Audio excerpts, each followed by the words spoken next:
utkání rozebereme s trenérem vítězného týmu, panem Robertem Petrovickým. Pane Petrovický, co dnes bylo kromě gólů klíčem k vítězství? Tvrdá práca, každý podal 100% výkon.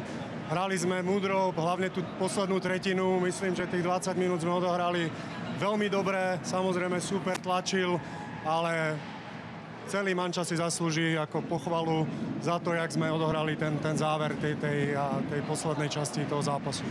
V minulých zápasech vám moc nešly druhé třetiny, dnes to byla ale úplně jiná písnička. Co jste změnili? Tá práca, nezmenili sme toho veľa, len sme si museli dávať pozor na nejaké veci, hrať ten jednoduchý hokej a proste tým, že ak sa otáča tá hra v dnešnom modernom hokeji, tak byť v tých správnych pozíciách a každý byť koncentrovaný na to. Když už jste vedli 3-0, vypadalo to jednoznačně, dostali jste gól na 1-3. Jak jste burcoval hráče, aby se z toho třeba trošku nesesypali? Nie je čas na to. Hokej je rýchla hra. Treba hrať správny hokej, stále byť aktívny, to sa stane. V tej situácii tam sme stratili hokejku, boli sme troška oslabení v tejto situácii.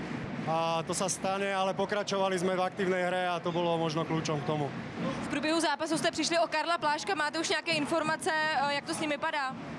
Zatím nevíme, ale myslím, že mohl by být OK, ale uvidíme ještě. Dneska jste své svěřence hlavně chválil, budete je ale i za něco kárat? Samozrejme, že sa nájdú nejaké veci, na ktorých treba stále si ich pozerať.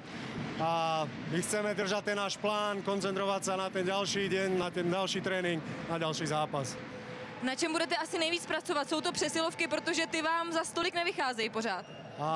Ja myslím, že tá prvá, lebo to bolo také rýchle, tam to bolo pomixované trošku, troška chyba aj z mojej strany, ale myslím, že potom aj sme sa hrali dobrú tú presilovku, len ešte potrebujeme dať góla, myslím, že tam boli skvelé šance, dostali sme aj divákov, aj skvelých fanúšikov do varu trošku, ale treba na tom pracovať samozrejme, aby sme z toho aj boli efektívni. Děkuji za rozhovor. Ďakujem pekne.